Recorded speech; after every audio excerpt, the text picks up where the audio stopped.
ปีคริสต์2522 tạm ní trong hùng đâm mầm xà viên tăng gian nẻo cho cả lấy ba vượt với bằng tra vipassana hùng đâm mầm xà khao tăng sip văn để lại khám này để ma meta tra văn do kỳ kiêng nàyยิงใจเอาเขาบนดักคำในในก็ได้ขึ้นสืบซับแรงขอดยอดปฏิญินเขากว่าสุก็ว่าเขาตลามาในก็เพราะว่าซ้ำเตะขอดยอดสุดไปเอาอันนี้ก็เปิดหังแหละ โยเกี่ยวเขาในถึงสร้างห้างปองเอเข้ากันตราในมาต่อถึงวันบันไดในว่าเป็นก็เปิดตั้งคัดเจอโยเกี่ยวเขาอยากสองสามใจอ่ะในมีตั้งคัดเจอกุศลอุปาเขาจะในพอเอาสหสดับพิสิณพิสิยอนว่านั้นอันนี้มันเป็นเอ็นแห้งตั้งนำให้เอ็นแห้งตั้งเสียงอะไรกุ้มกันเอ็นแห้งก็เหลียวเอ็นแห้งตั้งเสียงอ่ะเอ็นแห้งตั้งเสียงกุ้มกันเอาโยกี่กองเลยกองจิมโยกี่ก้นใจโยกี่ยิ่งโยกี่ขาวโยกี่เจ้าจ้างเจ้าสั่งกุ้มจอยกันหมดให้แหละซาสารพิซีนี่มันปั่นพรหลีเฮาครึ่งสร้างหางของนาการเฮาขึ้นอย่างบ่สูงมาซึ่งเป็นแหววิสาก็กุ้มจอยเฮาสถานะก็กุ้มจอยเฮาชุมกบกาเฮาเนี่ยก็กุ้มจอยปันเฮาเจ้าจ้างเขานึกกันนึกเกี่ยวก็กุ้มจอยเฮาชาสมาก็กุ้มจอยในเฮาหนึ่งกันอิงหนังพังนองกันนี่แหละอันนี้ก็ประธาน พอเอาประธานตราวาในเป็นสาสดาปิสีวะเป็นปิสีอันไหนก็มันห่มกันหมดอันเฮาซึ่งในห่มกันนี่ซ้ำห่มกันเป็นหางนี่เป็นการลีกุโสนี่เป็นการนั่งเนาะเขามานั่งเหตุการณ์ตลาไปสุขนั่งนอนสติก่อนปนพรตาในมาเนี่ยเอาตลาใส่สติเฮาปันผัดสีขิงสีข้าวเนี่ยนี่มันเป็นเฮ็ดให้สมาธิเอาก็เจียวนิ่มมาแต่นี้มาเขากันตลาหนึ่งปางว่านั่นนี่ก็มันได้เลยมีตั้งยังอันสืบดันมันนั่นน่ะสำนักความคำปฏิญินเฮาเนาะพอมานั่งตลาก่อนตั้งสุดเฮาว่าอดิคาโนดิคาจำที่พระเป็นเจ้าตราทำเจ้าสังฆาตนเจ้าอันเขาชื่อว่าดิยินน่ะเมียเจ้าสัมปาเนี่ยก็กะได้มามูซาเอาเฮ็ดที่บึงเกิดลีสิตั้งแต่ย่อขันดาเอาตัวจะดังสองปองเฮ็ดฐานะอิสระโคลูผู้สว่างบันจำที่พระเป็นเจ้าในปองเฮากันโตพระย่อมกาเฮาเอาโตขันธาเฮาเฮ็ดเป็นอิสระฐานะหลู่ด้านบรรพระเป็นเจ้าสองรู้ว่าโคลูโคตันอันเฮารู้สังฆเจ้าเขาย่อนั้นเฮายองให้เลยหลู่ด้านเอาหยัดน้ำเอาในสองเจอคู่เฮาย่อใจย่อมังซื่อเนี่ยบ่หลู่ด้านย่อในเนาะมังซื่อบ่มากับเพิ่นชอบแมวในยังไกว่าเปิ้นหลีเตือจังว่าไหนอ่ะเปิ้นหลีเตือที่เด้งหลีเตือเขาหำหลีเตือก็ว่าตื้อได้ก็ตื้ออะไรอยู่ว่าเจ้าเขาตึกยิบไปกับไม่เจ้าเขาไปจุ่นเลยเด้อันนี้เฮาบ่ปองวินนี้แหละเฮาว่าหลีเตือที่เด้งเจ้าเขาตะกาวเขามากับไว้น้ำวัน1ก๊อก1เตาเนี่ยเจ้าเขาหับเอาขึ้นมาตะกาน้ำมันเฮาเอาเขาไว้บันในตู้เย็นนู่นเนี่ยตะกาเขาเอาก็ยิบไปก็ไว้ในตู้เย็นก็อันนั้นเนี่ยอันกับเนี่ยไปลู่ลงของบ้านลูกอันว่าเฮียงหลีขึ้นเติบเฮากับหนูกับต้านแนวไหนอยู่มุนพองตีไข่มือเฮาจังได๋อันจับเข้าแตกคือสังคือจับซ้อมมือเฮาโกงขึ้นตกใส่ที่เนื้อเพิ่นนั่นแหละโกลองกับหนูต้านนั้นรู้แลกับฟังว่าอย่าไปเตื้อในว่าจังได๋คือกับพวกเฮารู้ยาวไหนได้เฮาหลุปองเสว่ามันจะโคเฮายาวไหนสองเสของเฮายาวมันใจในเฮารู้ตัวเฮาก็มันนั่นน่ะฟังว่าเฮารู้พระเป็นเจ้าในเนี่ยเฮาว่ามันสิของเฮายาวมันสิตัวเฮายาวเฮาเป็นตัวตั้งรู้ยาวในเฮาฝึกเด็บเป็ดติ๊กที่เฮาสักกะติ๊กที่อันมาเก่าอันนั้นเฮาเด็บไปด้านในเนี่ยแต่ว่านั้นก็เฮารู้ตัวรู้ใจยาวในหูแลเป็นเลยปิดเมญญาทำที่พระตราสังฆะสิมการิยะเราเสียพอเป็นสิมการิยาสมมิตังผิดก็เฮาย้อนปวดย้อนควาง อันเพิ่นผิดไว้เดียวก็เฮาก็ปลดวางควางถอยปล่อยวางควางปันให้วันนั้นเฮาเจ้าก็ซับเลี้ยงนี่มันกว่าที่กลางมันเนาะเฮาติเลยยอมน้อมตองปานเนี่ยในมันเป็นเฮาสุขเสริล่างเสริเฮาอันตังว่าให้นั่นย่อก็เฮาเลยมีอธิษฐานตั้งเดียวค่อยอำในกว่าตอดมือถึงดังยามพองหนึ่งมองเต็มๆในคาติตั้มไว้ความนักมักมันว่าความว่าเงาะ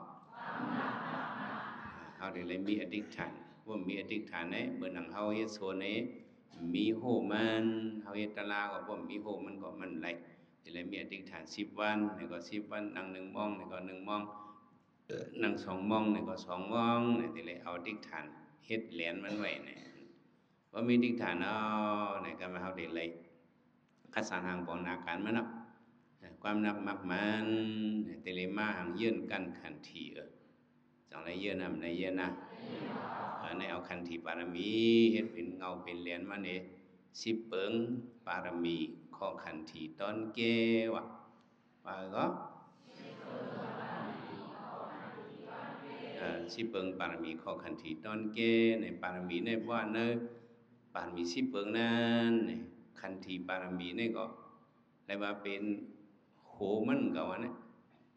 มันก็เป็นอธิปติลงให้จันกว่าอะไรมันเหมือนจังเหมือนหนังโหต้อยยะท่าลงนั่นโหจักยะท่านั่นน่ะยะท่าดีกว่าตั้งอันซอยมันไถหลังนั้นมีอยู่เป็นสิเป็นเช่าก็ยะเปิงลงมันเนี่ยโหแห้งมันโหจักนั่นก็จันกว่าเอียงจันกว่ามึงมันเฮาได้ก็ซอยยะท่าอันจอมหอยไผหลังนั่นมีอยู่8ต้อย9ต้อย10ต้อย11ต้อยไว้มันก็บอก12ต้อยมีมาพันไหนก็โอ้เฮากับแถวดังเมืองรัสเซียกับแถวดังเมืองอเมริกันดังเมืองเขลงนั่นในเขาโตกนในโหต้อยยะท่าเขาได้มี2ปากไปต่างคู่ต่างกูนว่ายาวโดดๆมังลำก็มีปากไปมังแล้วมี2ปากไปมันต่างกูนโตกนนั่นน่ะมันโตกว่าง่ายนะ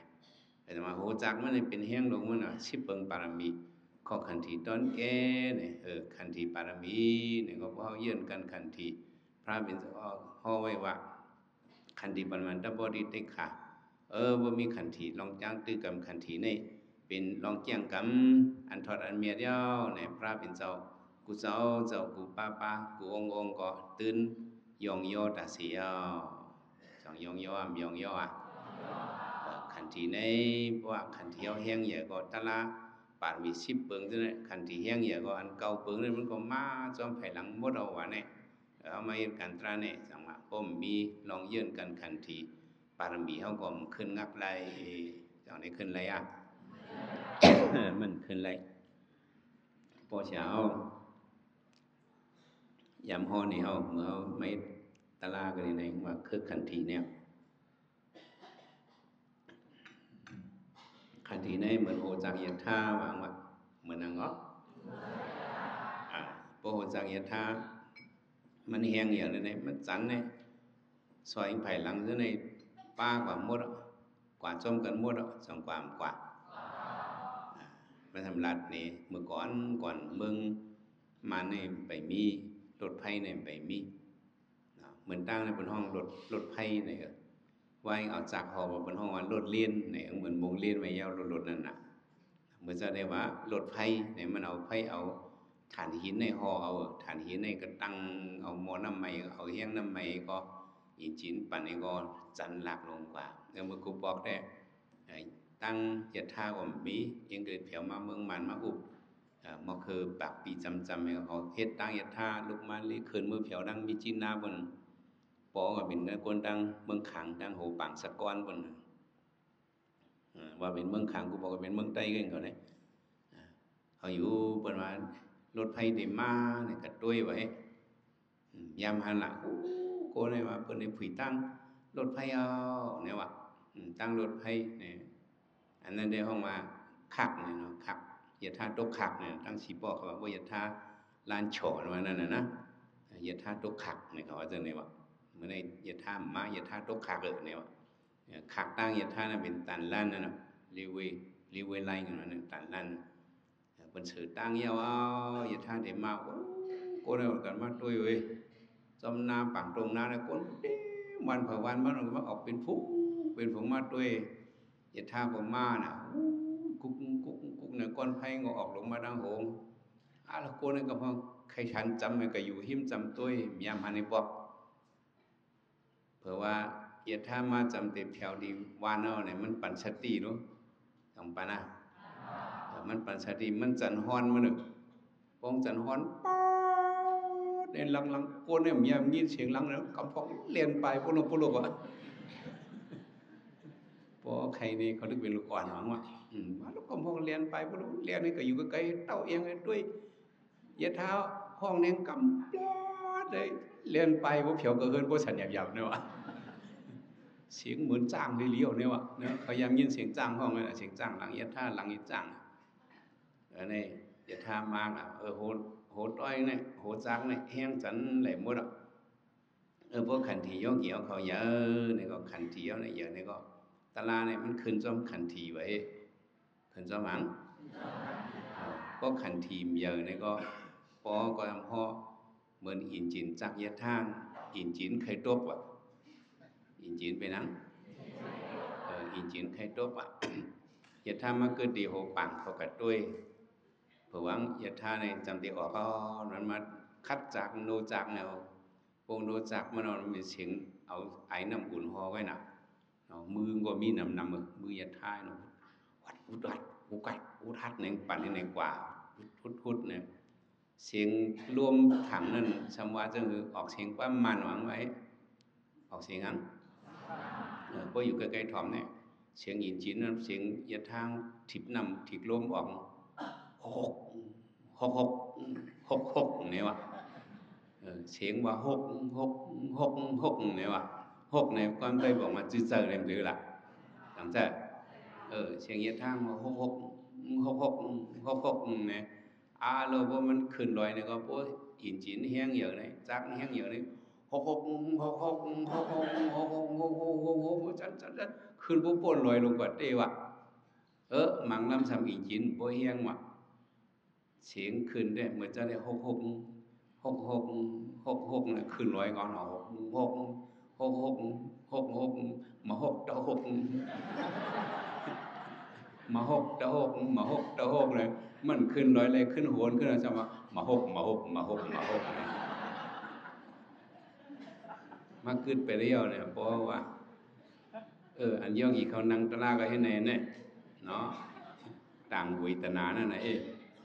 ต่างหังต่างเวทนานี่มันนักนะลูกต่างตัวขันธานี่นักนะอินจินขันถิงจะนักพวกขันถิงแห้งอยู่ได้หก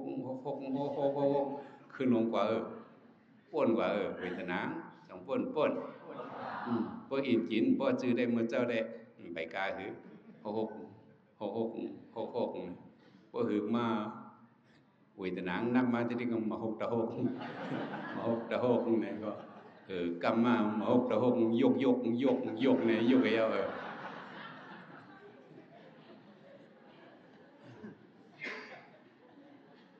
แต่ว่าจำเนี่ยชิบเปิงปารมีข้อขันทีตอนเกชิบเปิงปารมีข้อขันทีตอนเกเอามาเหตุการตราในขันทีนี่ก็เป็นการเหยื่อลงอันหนึ่งสองอย่างอันนี้โยมกี่เขาฆ่าใจตลาดโดยเป็นหกเลยนะให้จะเจอลงกว่าใช่ไหมยื่นกันขันทีป่ามีขึ้นงักยักษ์หึงในซึ้งปิกซ้ำเนื้อไข่ยันเอ็นไข่กันนังไข่ยังหลุดไข่ฮักนี่เป็นความยันมันฮักปีเจอเขานั่นน่ะเนาะตักสั่งตัวมันปันเช้าเจอนิมได้บอกว่าตัวมีตัวนิมเจอนิมตักสั่งตัวมันปันเช้าเจอนิมซิมยันเต็ดเน็ตว่ะซิมยันในเรื่องหรือซิมเต็ดเน็ตด้วยอันละเนี่ยก็ด้วยเต็ดเน็ตวิสิสีนับปัสดิที่บิวัสนามันนั่นแต่เลยด้วยแต่เดวาวามันเนี่ยด้วยจึงหือมันล่ะด้วยให้พ่อหันอันรู้อันเหลียวมันเลยให้พ่อหันสั่งมันให้พ่อหันอันรู้เหลียวเลียกลายรู้เหลียวเลียกลายรู้เหลียวเลียกลายให้พ่อหันอยู่ในมิถันปลายเข็มก็ด้วยให้มันพ่อหันอันรู้เหลียวเลียกลายบอกว่าให้เลยหันอันนี้สัตว์ทุกการนัดดาเลียกขนาดนั้นตักสั่งท ตัวมันปันเช้าเจอนิมซิมยันเต้นเน็ตปากไปเสือขั้นให้เขาขั้นก่อนได้ขั้นเป็นเจอเงาในที่นั้นไม่ตาบอกอย่าไปปันมันมาเขาเกาชนเอาเสตนาคอนเฮงสถาสติวิริยสมาธิปัญญานี่เป็นปู่หาปาปู่หลายปาอันเขาซื้อมายุ่มยำมันจุกคุกไว้ใกล้มึงซึ่งนิมซิมยันหันมันอ่อนนาอยู่ป้ายักหนกตกด้วยตัวเสือแล้วก็กึมทั้งในเอาเดี๋ยวอิงบึงปู่หาปาสถาปู่ลองยุ่มยำวิริยะปู่ตั้งคัดเจอสติปู่ลอง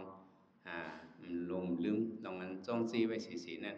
เนาะสมาธิปู่ลองเสนิมปิญญาปู่ลองหยันเล็ดเชี่ยวให้พวกหันเล็กขนาดเป็นรูๆในตัวหาตลาญาติเลยหาตลาญาในตัวเนี่ยจะเขาก็โดนนิ่มตัวก็โดนนิ่มนะมาจิมอย่างเต้นเน็ตปักเป็นเสือขั้นพันเป็นเสือเงาส่วนเอาสินะก่อนยังสถาสติวิริยสมาธิปิญญาอันเขาซื้อว่าคุกไว้ใกล้อันเขาซื้อว่ายุ่มยำมันจุบว่าเงาะนี่เป็นศรัทธานะยุ่มยำมันจุบคุกไว้ใกล้มึงเนาะคุกไว้ในเป็นสตินะใกล้มึงในเป็นวิริยะเนาะซึ่งนิ่มในเป็นสมาธิซิมยันในเป็นปิญญาหันมันอ่อนนะอยู่ป่ายักหนกนี่แต่เลยมาอยู่ป่ายักหนกแต่เลยยังแต่เลยอยู่ป่ายักหนกkhông mỗi giặc đối hắn này có nắng thì ông nộp tức ta bên po chả một cục bò nên bên hiền này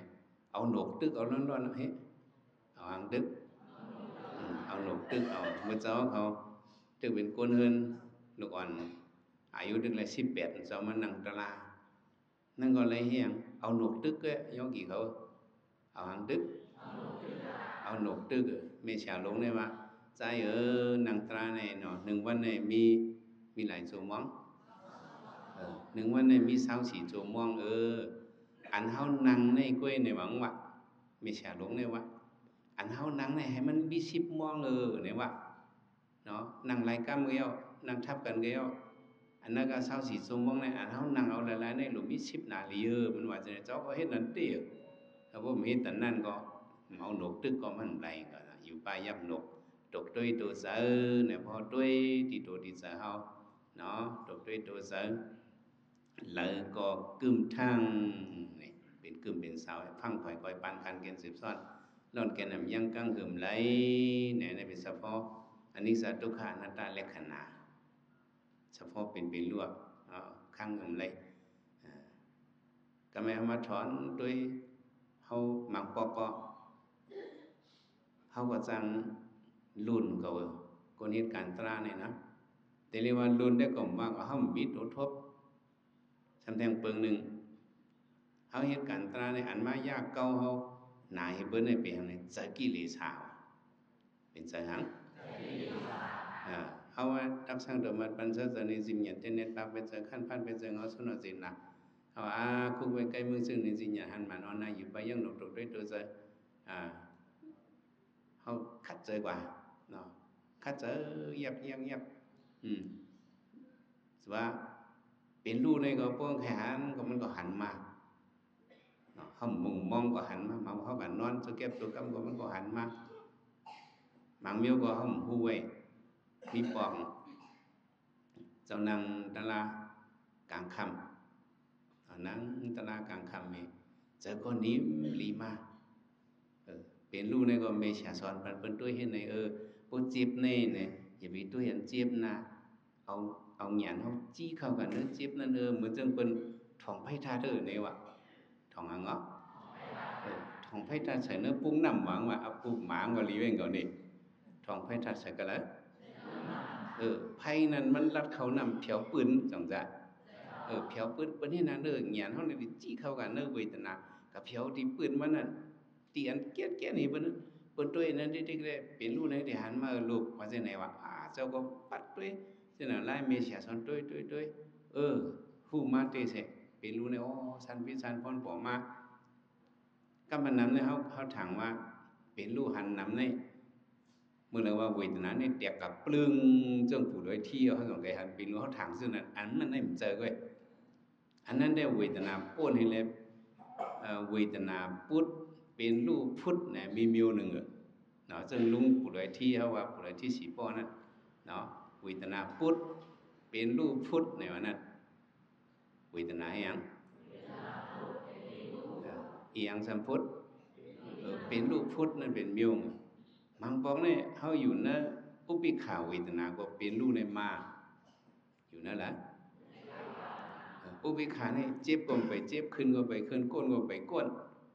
เพราะเหมือนนั่นน่ะเจ้าดึกนั่งกลางค่ำเจ้าฉาเขาไว้พระย่อยก็เจ้าก็นั่งเขาก็ไว้พระจอมเจ้าฉาเขาต่อยจีหยัดน้ำมาเพียวตีนอนเมื่อนี่ไปเต็ม10 โมงหนูในหนูแทงหนูแทง1 โมงครึ่งในนั่งคำได้กว่าเนี่ยตีนั่งกลางค่ำมีก็เลี้ยวไว้ก็เลี้ยวติ่งติ้วมาเข้าตลาดมีพมือนั่นนั่งเฮ้ยนั้นตึกอยู่นะอุปิขาเวทนาเว้ยอยู่นั่นแหละอยู่ในอุปิขาเวทนาก็ไม่เป็นรู้ในรูปที่ผ่านที่ในเสลงเข้ามาชาขึ้นมาเผียวเนื้อตองก็ไม่เผียวนั่นแหละเผียวเนื้อตองโอ้เป็นรู้ในเม็ดอย่าเม็ดลงนะเม็ดอย่าไม่ลงชันพื้นชันพันชันยุบชันยาลงขึ้นมาเผียวเนื้อตองมาปั่นเนื้อตองในฟูรูชากำมาตองภายใต้ในชำเจ็บถงเขาในชำเจ็บก็ไม่อย่างเจ็บองเจ็บ1 กำเป็นรู้ในจอดตั้งโต๊ะองงานเสร็จ1 กำเป็นรู้ในจอดตั้งโต๊ะหันลีนาก็ไม่เป็นรู้จอดโต๊ะในหันกันนั่นน่ะมันสุดก็องเกียนออกมาเกียนใส่แห้งก้อยเกียนแห้งในชานมาเป็นรู้ในหันลีเตะคำในเด้เนี่ยวะก็ไม่ต้องในก้อยเกียนมาทีนี้ก็เกียนมาแห้งมาสำสานขึ้นแห้งเกียนแห้งสานขึ้นแห้งสกิเลสานี่ก็วนว่าหังเขาเป็นอาจารย์อิงจีบอยู่เก่าในเข้ามากันนั่นก็ไหมเอียงเข้ามาที่เด้งเป็นยุคนำห้องไว้จะอะไรห้องหูนั่นน่ะก็ไหมคลิปคำห้องได้กินเขาคำในต้องจีบไปอาจารย์อิงจีบในเมื่อในหลวงนายวันนั้นช้ำลืมกินน้ำทานไว้ลืมกินน้ำเมชามาปันไว้น้ำทานนอน1 เตาใจว่าก็ต้องไม่เขาคำมากินน้ำทานให้ก็กินน้ำมันนำให้ก็ต้องไม่เขาในหายนั่นเลยคำนั้นช้ำลืมกินไว้ใช่ไหมยังช้ำลืมกินน้ำทานว่ะเราต้องในก็จีบมากมาแกนหนูดีใส่เป็นไผ่ไส้เนี่ยแกนใส่เป็นรูในจอดตั้งโตแกนใส่เป็นรูในจอดตั้งโตยุกนะใส่เป็นรูในจอดตั้งโตเนื่องจากนี่ว่าใจตีผมในกินนี้อิดในกำมาต้องชิปในอยากกำมาใส่ขึ้นด้วยก็เลยตะลาในปวดเหก็มากินน้ำทานในช่องลูกให้น้ำมีกอกขึ้นมาเมนนำหายวีดมาสองมาปอมองปอมองขึ้นมาเท่ากับมองเอานะมองไปมาไหลเห็นอันนี้เย่าไหลเย่ากลางในมาปอฉามเมฉามมาทำใจหรือใจเป็นหืดตะลามาจะก็ไข่เดียวไปไหนผมจิ้มมาใจก็กินน้ำทานที่สองลูกอยู่มานั่งหมอนั่งอยู่ปอฉาไอ้เงือมั้งเฮียงกันละปอเนี่ยวันเขาช่วยบุ้มมาเพียวไผ่หน้ามือเมื่อกับไปเฮไปเที่ยวหนาเนี่ยว่าถ้ามูที่ฟังมันมีเสียงลงได้ลีสีไลเต้งกับcái cảmไปยังขึ้นเฮ็ดแทงได้มากเนี่ยวะนี่มังมิวก็เอาหลูห้วยฟังมือเวทนาตึกเฮียงฟังมืออังฟังมือเวทนาตึกเฮียงฟังนั่นเนี่ยไปรีปดตะลาโยกี่เขาไปรียังสังเป็นเขาเอามันพิลูห่างโดยตีเนื้อกองยามนั่นก็ไพ่มันบ่จำพวกเอาวันนั้นน่ะเขาทำกับยืดไปแล้วก็ยามขึ้นกัดไปแล้วนั้นก็เขาตังโมนำไม้นั้นมันบ่จำพวกเราพ่องวิดหลังเฮียงนั่นกวนเหลือแต่เรารู้กวนมัวนั่นเหลือแต่เรารู้จ้า เขาตั้งหมอน้ำไม้ในไผเขาบ่ชนมาหึงเอามองเขาโมโหโหโหโหโหเนี่ยนำบ่ใครปั่นบ่ใครพูดเอาห้ามนั่งอะลูกินน่ะเฮาปงมองลงเป็ดสองที่พูดพูดเนาะเพราะมันพูดในซ้ำมีนางน่ะมีนกันเนาะเพราะมีนกันเนี่ยมันใช่มานั่นน่ะในโยกีเขาพวกโยกีเขาวิตนาเนี่ยมันพูดป่องกลมอเลยเด้พวกมือกว่านี่ก็ตีมือเอาอันมีนกันนั่นใครนี่บนกล้วยนี่พวกสมมือเปิ้นได้ถามรู้กันนังตะลาเป็นหือมาสองเดือนรอดถามอ่ะเพราะในเดือนหือตอบล่ะ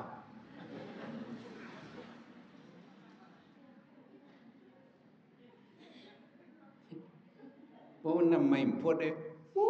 ยเจ็บมันลิยาไม่อีดมีนกันน่ะมีนกันใครในเปิ้นเลยพวกก่อนป่นเวทนาหันเป็นลูกก็ได้อโลยแค่เนี่ยติว่าจังไหนเนาะเอาแกตะลาเนี่ยมันแกเขาคัดเจอเลยเขาฮู้เลยเขารัดเจ้าหนานน้ำโพดเขารัดในเพิ่นเก้กะกันได้เจอใครพังสติพวกโยกีเขามือกว่าเนี่ยเปิ้นได้ถามอ่ะส่วนเขาตะลามาเป็นหือเนี่ยแกเนี่ยก็อย่าไปว่าอำแกสิอีดเนี่ยก็อย่าไปว่า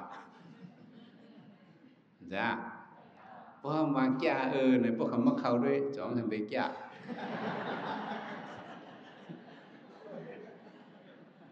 สองสติเหมือนอันเฮาจางสองได้เหมือนนั้นเหมือนเพราะว่าอำแค่ไม่อีดเนี่ยก็เหมือนเฮากับกังตราเปิ้นสองจ้าเฮามันแค่ไม่มันลียางเพราะกับว่าจังได๋สองสามได้ถูกแก่เนี่ยก็มีว่าอำแก่อีดเนี่ยก็มีว่าเพราะในตีว่าคืออะไรเนี่ยพวกใครฮู้ก็จามตัวเลยเนี่ยก็จังจ้าพวกใครฮู้จามตัวนั่นน่ะเนาะโอ้ตลาดมันจังลาดกล้องในกล้องมันเบิ่นกันลีเฮ็ดไว้อยู่พวกใครฮู้ได้ก็จามตัวเลยว่าจังได๋ได้มังหายอยู่เนาะจ้านี่สอนปันหมดแล้วน่ะหมดดอกก็สุดเปิ้นได้ถามมันน่ะก็นั่งตระเกียวทำไมอยู่ได้อันเป็นนี่เถิกมันเนาะฮู้บ่ฮู้มันน่ะเบิ่งลงมันเนี่ยตกด้วยตัวใส่แล้วก็กึมทางพังปล่อยไกวปานคานเกณฑ์10ซ้อนร่อนแกนอ่ำยังกลางหึมไรใครซ้อมตื่นเขาเผากันเป็นลูกมันเป็นลูกเว้ยน่ะเผากันทัดดินน้ำไผลมเผากันเป็นลูกก็สู้กันเป็นดีก็ขึ้นในหยังแตกยายสู้กันแตกยายอันเฮายอกกี่ในกำน้ำเนี่ยมันไปป่นอันที่ว่าสู้กันแตกยายในกำน้ำมันไปป่นอันไหน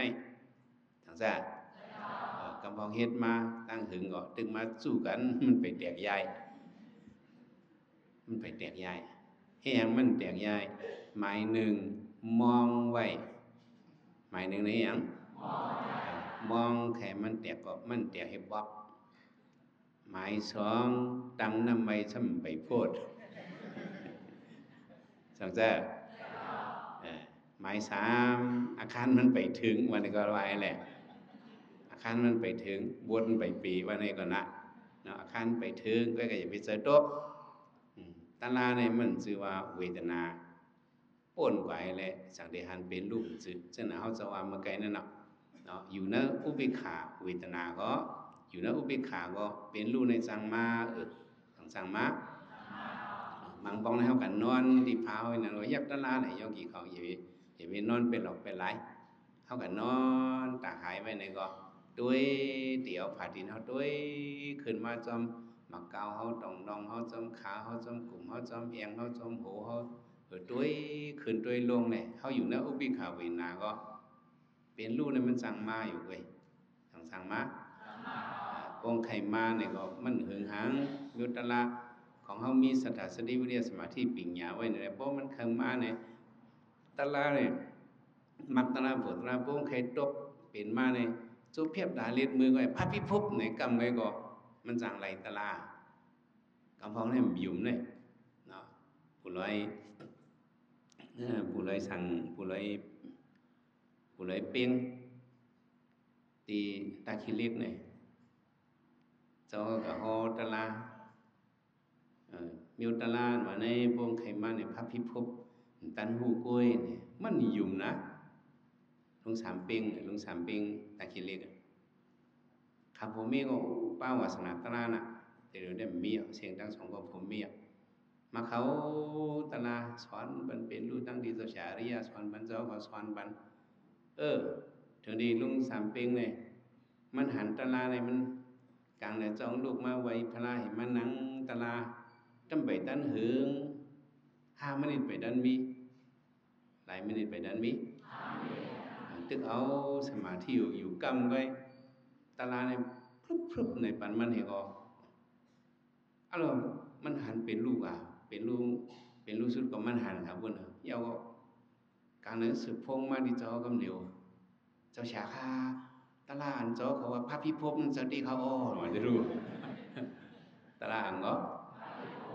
พระพิภพตั้งมันหยุ่มนั่นวายมาขับผมมีในนังตลาก็ดอกก็ตายเมียงในแขนนี่มันเมียงในนั่ง2 นาทีมันในนั่งใน1 นาทีเลยต้อง3 เพลงเลยแต่ว่าพวกใครมาเนี่ยเด็กกำไว้เขาหลุมมีสติอย่าไปผัดตัวแต่ว่าเจ้าใครสั่งสอนยอกี่เขาปดตลาอย่าไปปดหังอย่าไปปดสตินะดินน้ำไผ่ล้มกลมไก่เสพไม่เหินในซุ้มอย่าตรงตอนนี้สั่นคบงานก้นมวยถุยล้มกับหิบติบสะลมเสือแล้วก็พุทธมาตูตลามันเป็นตัวหัง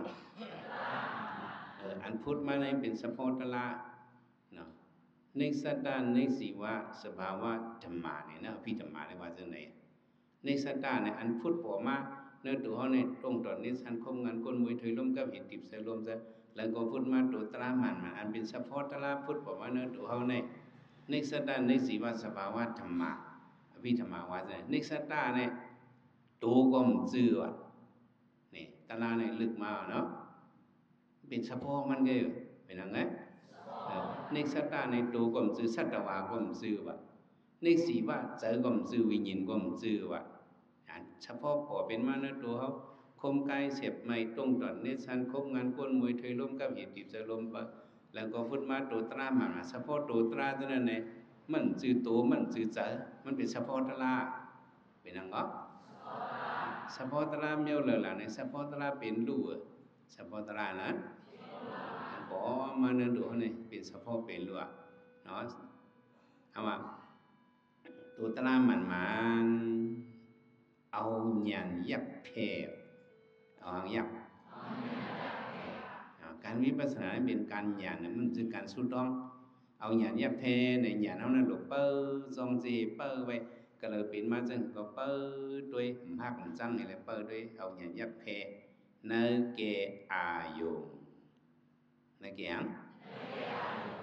อายุห้าละเนี่ยเนเกอายุกธาตุนามธาตุอย่างอ๋อยุกธาตุนามธาตุนี่เป็นสะโพกยุกตลานามตลาเนี่ยเป็นธาตุสีป้านั่นน่ะอิงตรงในธาตุสีป้ายุกนามเนี่ยเป็นมา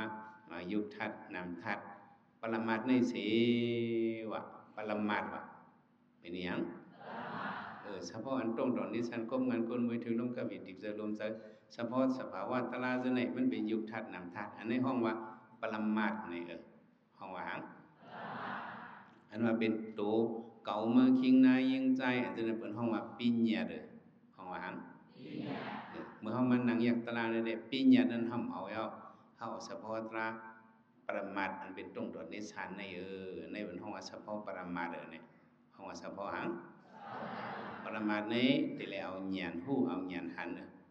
เอาสังหูเอาสังหันยุคท่านนำท่านปรมัตถ์ในเสก็ไม่มาอันตีเก๋ขึ้นมาเลยวิปัสสนาญาณตราทุในซ้ำจังว่า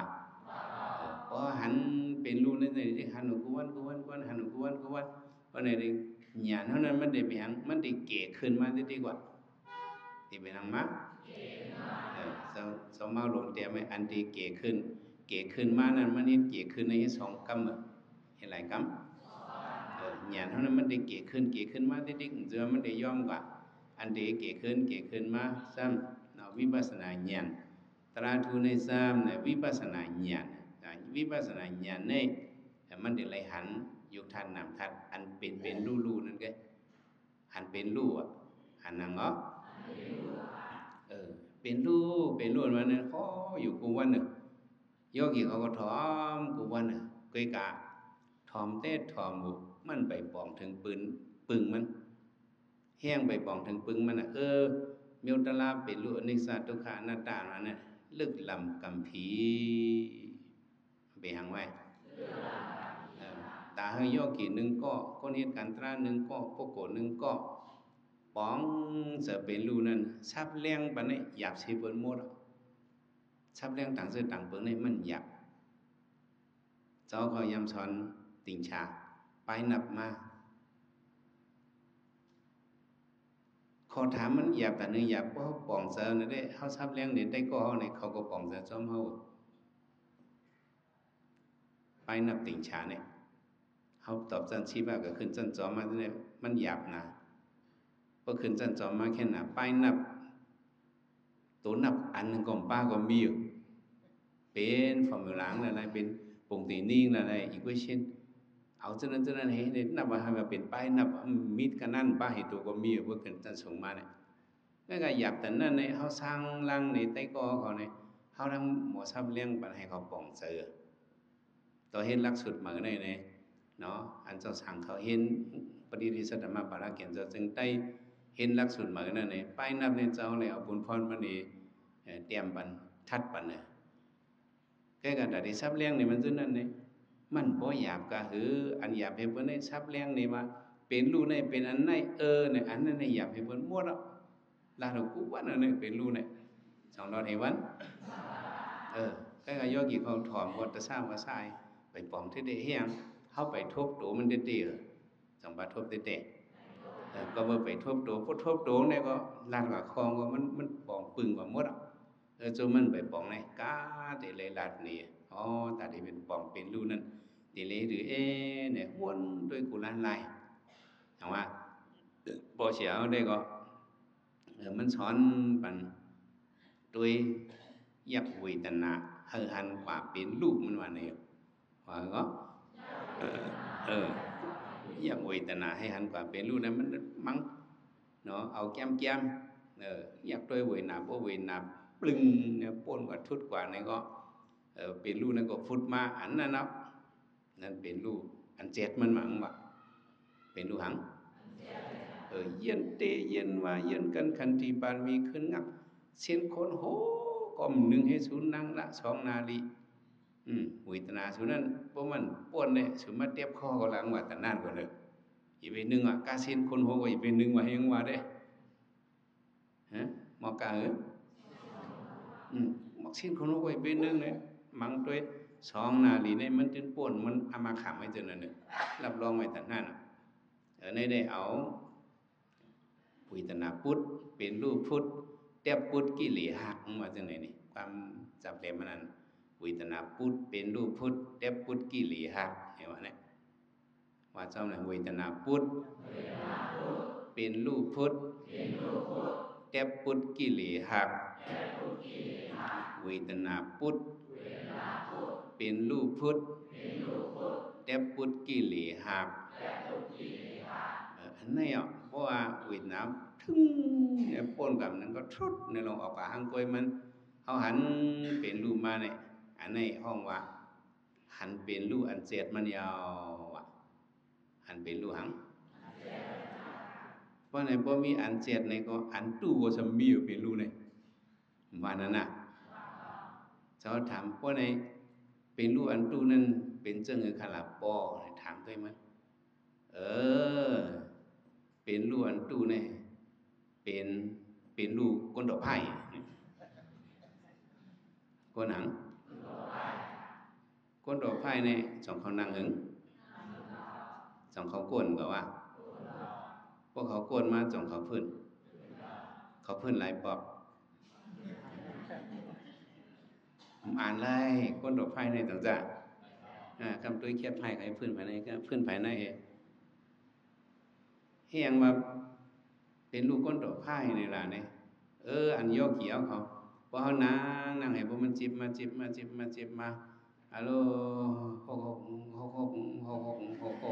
อยู่กำมาหกตะหกนอกโศกเลยก็ย่อเขียวเขาโศกแค่ไหนพอเขายุบปันลูกปันก็มันก็ซ่านในออกฟังเขาใช่ทางสั้น นั่นก็หันเฉพาะชั้นก็หันเฉพาะเป็นลูกก็อันนั้นน่ะพอชาวห้องเป็นลูกคนต่อไปว่านั้นเป็นลูกหังเพราะในโยกีเขาสำคัญให้เป็นลูกอันแดงวะเป็นลูกคนต่อไปในไรนำเนี่ยเนาะ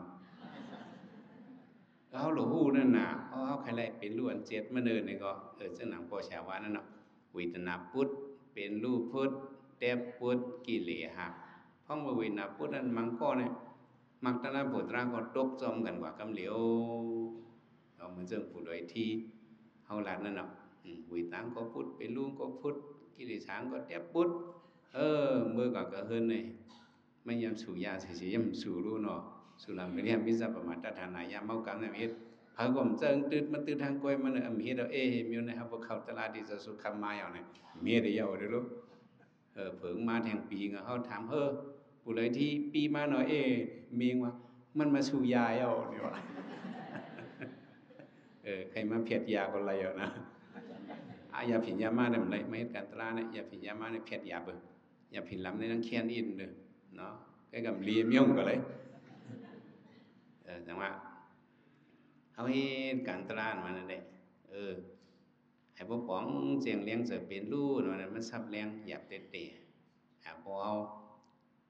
ถามมันเป็นรูในเขาเดลีหรือซับเลี้ยงนี่มันให้พวกป๋องใส่มันว่านางยืนยักษ์หึงๆวงแตกก็มันก็หู้มาเป็นรูในเกิดอันนึงซ้ำแทงอันนึงว่ะอันเป็นเจ้าชาเลตีนะได้ก็มันจะเจอด้วยดิคิมมอมเขาเนี่ยด้วยกันแล้วด้วยดิคิมมอมเขาเนี่ยแห้งด้วยดิจิกโหดคิมมอมเขาเนี่ยเมื่อเขาก็เล็กนั้นหลูกเขาเนี่ยมันเป็นผักเป็นผิกไว้มันไปจับกันน้องก็มันดิคิมมอมเขากันมันตรงเยียบไปต่างจัดตรงเยียบไปสุกเขาว่าเบอร์เล็กในติ่งแคบโถนเอาไว้ก็ก่อนเนาะต่างจัดกูแมวไว้บันแคบโถนเอาอ่อนได้กันในคนหัวเนานั่นมีแคบโถนเอาให้นั่นดึงหนุ่มหนาเพราะอย่างมากในก็หลุมเขาจะเนี่ยมันทำอันนี้มันเสียนะมันจับกันกว่าหางกล้วยไงมันจังตันกว่าเจ้าชาเลดีเจ้าด้วยกันในมันจะว่าหางพุทธบาทดัดเนี่ยว่าพุทธบาทเนี่ยบอกเป็นลองที่เตอร์ถัดอันที่เตอร์กันมาจากไหนวะเฮียงเนี่ยจิกหัวเนี่ยร่มไม้เขาเนี่ยมันขึ้นมาดังโหเนี่ยขึ้นมากันละเมื่อยอกี่เขานั่งได้ถ่อมด้วยแค้นหูหรอกมังบอกร่มไม้เอาลูกดังแต่หูลงขึ้นมาถึงจิกหัวเนี่ยเจ้าชาเลยดีเจ้าตุ้ยกันมันพุทธบาทัดในทัดที่ตื่นมันมีกันในลิ้นน้ำไผ่ลบเจ้าตุ้ยดิ่งเอาโคนของเขาหนึ่งยกคมลิ้นคมรอดไหนลูกกันนี่เจ้าเพลงจอมเขียนจอมโตในสอนไล่ตุ้ยเป็นรู้ในเจ้าชาเลยดีให้ในสอนอนาคตเสียเต้นเขาให้ในสอนผู้กุยอิงกาเขาให้ในสอนผู้บาขินเขาให้ในสอนตุ้ยดีขีมอมในเห็นลงอันนี้ก็เป็นไล่ยักเป็นลูกให้พ่อหันเป็นลูกเป็นไล่มันก็ให้พ่อชามนี่มันเขาเป็นลูกมานั่นเนี่ยเนาะเอาผ่ามือเอาสองผ่าปั๊บกันด้วยแห้งแรงว่าจะไหนวะเพราะเอาผ่ามือเอาสองผ่าปั๊บกันแห้งปั๊บในเขาถ่อมด้วยสองเสียบพิษพ่อสองมิเสียบพิษพ่ออันเสียบพิษพ่อนั่นเนาะฉันพิษพ่อนั่นเฉพาะเป็นลูกเนี่ยเหมือนจังไหนอันนี้เป็นเฉพาะมันก็เฮ็ดอะไรเป็นมากพวกหมอด้วยก็เป็นอย่างเป็นหันเป็นลูกให้พวกป่องแสงเป็นลูกเนี่ยเป็นอันไหนก็ไม่เมื่อเห็นเกาปาก80เนาะเห็นเกาปาก80หรือมานั่นเนี่ยเพิ่งมาเนี่ยออกมาทีวีเทเลวิชันออกมาทีวีเนี่ยเพียวมากอย่างเพียวมากทีวีวิดีโอเนี่ยเพียวมากก็ไม่เขาทำก็ยิ้มจากวิดีโอมันเนี่ยแต่เกี่ยวเขากันไหนเขาใครด้วยเงาวิสันตราอันเมืองไทยเขาป้อมานั่นเขาอะไรขยิมจักมันมากะลาเขามาเนมันเขามาใส่จักมันมาห่างให้นักป้อแฉลงก็นั่งให้ด้วยเพราะเมื่อเขาไปใส่แคบนั่นมันก็ว่างเป็นแคบเด็กลงนั่นนะไปใส่นั่นไหนเขามาฝีไหนก็สิ่งวิดีโอนั่นมอแช่อะไรต่างๆมอแช่เนี่ยนางก็ไล่จะใจเป็นจ้ะปิดมีดปิดหมดอันเผือกอันแหลมอันเผือกอันละมันไล่ โซไลเต็มหน้าโซทีวีนั่นเนาะจังยามหันปอฉาเนี่ยตัวนั่นนี่ตั้งเจ้าเขาก็ตั้งปอฉาให้ด้วยปีนลูกนั่นเหมือนจะนั่นเนาะเฮาอันไหนถ้าปอฉาลาดเหมือนกันเรียวๆปีนลูกเนี่ยเพิ่นนั่นน่ะโยกี่เขาเพิ่นหน้าทีวีนั่นเพิ่นนั่นเนาะเฉพาะเป็นลูกเนี่ยมันเป็นจังได๋มังซื่อก็ว่าเป็นลูกเนี่ยมันหนังน้องน้ำในนี้ไว้ให้พลอ่อนย้อยตกใส่หรือผิวน้ำนั่นเนี่ยก็1กับเสียงพวกเป็นรูแห้งเนี่ยก็ผลเนี่ยก็เม็ดอย่างแห้งก็เป็นรูนึงก็สมมุติเหมือนจังเม็ดผลใหญ่ๆตกใส่นั้นไม่ขึ้นเต้นตอกเขาแห้งจอกเล็ดๆสมมุติ1ตั้งผืนตั้งปืนนั่นแหละเป็นรูเขาก็บ่มันเกินมาก็มันก็เหมือนนั้นแต่ในหันเป็นรูมานั่นก็ไม่เจ้าเขาเป็นเหมือนจ้างทำใกล้ๆเลยเขา10ตะกะเขาทับกรรมโยมุน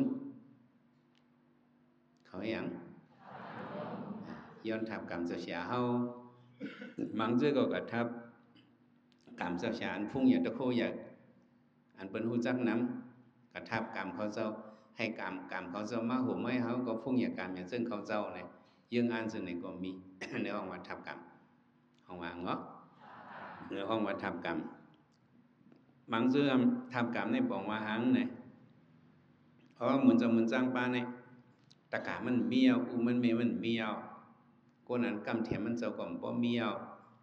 เฮาอะไรเป็นเจ้าตาหน้ากำแถมโคของสีเบิงดีมันเจ้าเนี่ยเขามาเฮ็ดเป็นตะกาเฮามาย้อนทับกรรมอันนี้ก็ห้องว่าทับกรรมย่อมมือเนาะมือทับกรรมนี่เฮาจ้างเขาสำไรนั่งกองยองเลยอะไรเด้อนั่งกองยองเลยห้อมมือจูพายลาเป็นเจ้าเจ้าเสียเขามายิบกับบอกว่าให้สุนาตุเมบันเดสังโฆเขามาพัดกับบอกว่าในเขาเลยท่อง3ข้อหลายข้อนั่งกองยองนั่นในก็ได้มีหมอก4 มนิดข้างในมีหมอก4 มนิดดอกบ่ยาวน่ะเขาบ่นั่งกองยองเนี่ยน้ำหนักตัวเนี่ยมัดเตียงใส่ผ่าดินเฮาหมดเตียงใส่กันละถ้าไม่หัวเขาก็สำงอไว้เลือดร่วมก็บ่ไป2ไปเลือดร่วมก็ไปเนี่ยก็ไม่ทัดลิ้นน้ำไผ่ร่วมมันเพียงในถีบมันผ่าดินนั่นไปหางมาเนี่ยเนียดมาซานมาเป็นหางมาเนียดซานนี่ก็เหมือนตรงละผ้ามังเจ้ามังป้าเหมือนจ้างเขามังเจ้ามังป้าก็ทับกามยาวจังนั้นกึ่งกลางลูกในสมบูรณ์ล่มก็มีตีนเขาเนียดไว้เลยจังจ้าด้วยการเขาเจ้าเขายำพูดด้านละเขายำพูดจักเป็นลูกเลยได้เพราะเมื่อเขาเจ้าทากามนั้นเขาก็ถอดมันเขาเจ้าหอกกับหวานอันนี้หยานเขาก็ยักด้วยผัดทีนี้ยักด้วยกันละผัดทีนี้ก็ชันปีนพ่อเนี่ยเจ้าวนมาเพราะเนบัญญกี่เขาเป็นลูกเนี่ยเนดีผัดทีนี้ก็ไล่ลงได้จังไรมันได้ฝึกด้วยนะองค์ดินผัดทีนี้มันก็อาบหนักมวยไว้เสียอาบหนักกัดไว้เสียอาบหนักมอนเยอะมีแต่เสียจังเมียเขาไม่นานด้วยเป็นลูกก่อนไร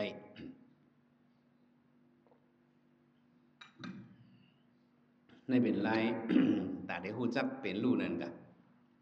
ในเป็นทางไหนเงินมันนั่นเป็นทางมันเอาเงินมันกันไหนเอาจอมผัดดินเขาเอาจอมจีโขเขาเอาจอมผ่ามือเขาตัวจอมหนังโหนเขาจังไหนเอาหนังดารามามอนเยี่ยมเขานี่เขานอดเป็นมาเขาได้เล็ดติดด้วยจังไหนตั้งตาดีหันเป็นลูกมานั่นพวกเขาผู้นำมืดนำหันนำมาในเด็กก็พวกมันเปลี่ยนมากก็เขาหมอเอาอะไรกำเหลียวบางเจ้าในเปลี่ยนมากกว่าหูซานพื้นพันมาดังตู่หูดีเลยหมอเอาว่าเป็นตะละอโลเฮียงเขาในโพสันชินนี่นอดกับเชียงหลามาปีข้างหลังนี่เมื่อเขาเกิดลุงขี้เขาพิษเลือดไว้โยติ๊กที่เข้ามาเอียงเข้ามา มันเป็นตะลาคงไกเจ็บไม่เป็นตะลาอย่างนั้นเพราะผมพูดไว้เนี่ยเขาถามว่าเป็นเช่นนั้นเลยโยกี่มังเชื่อมันนังตะไลเขาปองเป็นด้วยมือกว่าเมื่อหาอันชันพินพินพ่อเราเลยกะหากินยาเลยได้ดีกว่าเฮ้เขาพูดอะไรหมักละอริยกรรมไปหู้ความมีเนาะเจ้าเขาคำมหานามก็มันว่าเป็นสักดากรรมมันเป็นอสักดากรรมมันดำหูนั่นมันก็ว่าที่พระเป็นเจ้าค้าเขาค้าในเฮ็ดเจ้าเฮ็ดจอมก่อนนะเมืองหลวงกับปิลวัดเนี่ยเนาะ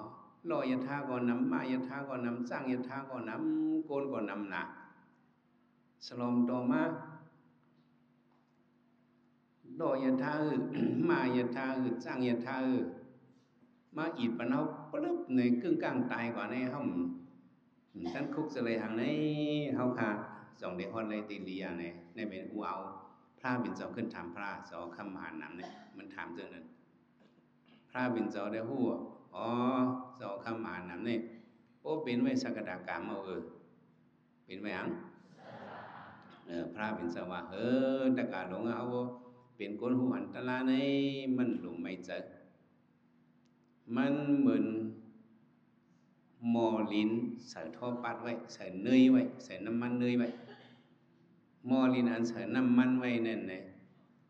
ปิกสัมวะมันแตกให้เลยเนาะพัดแง่มาอยู่ในแตกตกกันเนื้อน้ำในก็ผักหม้อนั่นก็มาดีจมเอียงดีจมผักหม้อนั่นก็ดีจมน้ำมันได้เด็กฟูอยู่ในพระเป็นสัมวะเอียงเด็กฟูน้ำมันว่าท่อปาดว่าเนยว่าไข่ว่าจะได้ติดผู้ตะกะโบผู้หันตะลาไว้เนี่ยตายเข้าเลยก็ไม่เจอในพระเป็นเจ้ารับรองเป็นมาแต่ไหนจังว่าเฮาหลวงผู้อ๋อเป็นรู้เนี่ยเป็นอันไหนเนี่ยพอผู้ก็เฮาผู้ไว้เงินมันอะไรถอมไว้ก็เฮาหมกไข่สมห้อยมันกะจังว่ารัดนี่มันกันจังไหนเฮาหมกไข่สมห้อยมันด้วยดีผาดีเนาะก็ไล่แต่ว่าคำปริยินมังบอกมาสหายกี่เขานางกองยองนั่นน่ะว่านางกองยองในตั้งเขาเรียกว่านางกองยอง พี่น้องเขาตั้งหมู่สีน้ำคำในคำว่านางกองยองนางง้อมเนี่ยนะนางง้อมเมาเนี่ยว่านางกองยองในคำฮุนางง้อมในว่าจะไหนเขาก็ง้อมว่านางกองยองเนี่ยก็มึนตาด้วยนี่ก็มันกองไว้เลยความทุ่งเลยทุ่งนั่นในเขาหลวงหมอหันสมอเป็นหลัวยุคทัดนำทัดปราดมาในเสอันดีเก๋ขึ้นมาแล้ววิปัสสนาญาณตราทุในซ้ำวิปัสสนาญาณอันเขาหันเป็นรู้ในมันจะเป็นอย่างมากให้มันชนจูกุ้มซอยหุบไหลให้มันเฮ็ดจีสู้อุบาณิเสียปิสีเฮ็ดจีสู้และกุ้มซอยหุบไหลโซดาปฏิมักโซดาปฏิโภสักดากามิมักสักดากามิโภอนาคามิมักอนาคามิโภราดาอรดาโภโลกุตตะญาณมันก็ไม่ห้องว่าเมื่อกี้ได้เป็นวิปัสสนาญาณก็อ่านหันเป็นรู้นั่นญาณนั้นหันตรงตอนนี้สันคมงานก้นไว้นั่นเป็นวิปัสสนาญาณเป็นยังไงอันหันโสดาปฏิมักอนาคามิมักอรหัตมักอรหัตโผโลกุตตะญาณตกมาตำกลางอกในเสนว่านั่นโลกุตตะญาณเนี่ยมันเป็นญาณอันสูงให้เปิ้นหมดอ่ะมักสีโผสีอันเฮาว่านั่นน่ะมักสีป้าโผสีป้านั่นเป็นโลกุตตะญาณตาได้เป็นโลกุตตะญาณเนี่ยซ้ำเตเลยลูกกระเป็นมาเตเลยลูกดีวิปัสสนาญาณมาลูกดีญาณอะไรมาเดี๋ยวอุตยปิยญาณญาณหันสะพอเป็นลูกตัวบ่ถึงญาณตั้งหรือนั่นตัวบ่เข้าถึงโสดาปฏิมักญาณโผญาณนั่นเนี่ยเตเลยลูกดีวิปัสสนาญาณญาณหันเป็นลูกในกว่าตั้งบ่เฮาโดยติกเป็นลูกเฮาหันนำมาเมื่อเจ้าได้เฮาที่ส้มหันมันวะเฮาที่ส้มหันมันขหันอุตยปิยญาณตึกหันเป็นรู้ตึกส้มตัวใส่มาเฮาที่ฮู้มาปิ่งก้าญาณหรืออาเดียนว่าญาณเฮาที่มันหันลีโกมาลีจืดจานมาเป็นรู้ในพ้นหันนำมาญาณจืดจานญาณโกมันได้มาหังก้อยยอกี่ก็หันเป็นรู้แห่งนำหน้าในพวกโกก็มีอันนั้นก็เป็นตราญาณสูงมากเมื่อเจ้าได้วิปัสสนาญาณเขามันได้เป็นตุปละวิปัสสนาญาณแต่เป็นวิปัสสนาญาณแห่งวะญาณหันหันเอาหนึ่งป้อนหนึ่งตอนหันเอาหนึ่งอีกหนึ่งอ้อได้หายกว่านั้น nhàn không mất tức ý họ lộ sự khátใจทั้งไว้สมาธินี้นี่เป็นsự khátใจเพราะsựเพญญาณเขาดีติ๊กไหนวิปัสสนาญาณเขาไม่ได้ไปหังมาปะละว่าวิปัสสนามันได้แห้งเยอะมากว่ะได้ไปหังมาพงแห้งเยอะมากก็มันได้หันเป็นรูนำมาเพราะลูกที่ปะละว่าวิปัสสนาญาณเอาแห้งมันเตรียมโทนเอาไหนก็ปลับไหนมันได้เข้าสู่โลกุตระมังยันโพญาณให้มันชนจูนี่นะเนาะให้มันชนจูกุมใจหุบไหลโสดาปฏิมาโสดาปฏิโภสกรกามิมาสกรกามิโภอนาคามิวานาคามิอรหัตมาอรหัตโภโลกุตระญาณห้องวิญญาณหังตกมากะเลยตำกลางอกในเสในหัตถยาวุฒูได้เป็นอกนั่นน่ะเนาะมันได้มาเรียกลายมันเจอเฮากว่าเจอเฮาในลูกตีเจอปุถุสินเหตีเป็นเจออริยากว่าในพวกโลกุตระญาณตกมาเนี่ยเจอปุถุสินในมันหายเลยที่เป็นพวกโลกุตระญาณตกมาก็เจอปุถุสินเท่านั้นมันได้เย็นออโตเมติกมันได้เย็นเป็นอริยากว่าโลกุตระญาณตกมาตำกลางองค์ในเสให้เลยทบหันอายุนิพพานทบหันสังอันเขาทบอันนั้นในอายุนิพพานอันนั้นได้มันเมียนแตกมันเนาะเสื่อนยามทบอันเป็นรู้สู้ได้ทบอายุนิพพานกว่านั้นเนี่ยก็ในได้มันลืมตลาเห็นปอกสองเดี๋ยวลืมใครขึ้นมาแล้ววนขึ้นมาแล้วก็มาเช้าเหมือนนั่นนะอ๋อตกตลากันเป็นไงเนี่ยอันนี้ได้หลัดนี่กันมันไหลมันติดตกตลาอันนั้นเด็กตลาที่อ่อนปิ่นกันพอดีอ่อนปิ่นสัพพิธรรมะอนัตตานะเขาเฮ็ดเอามันไร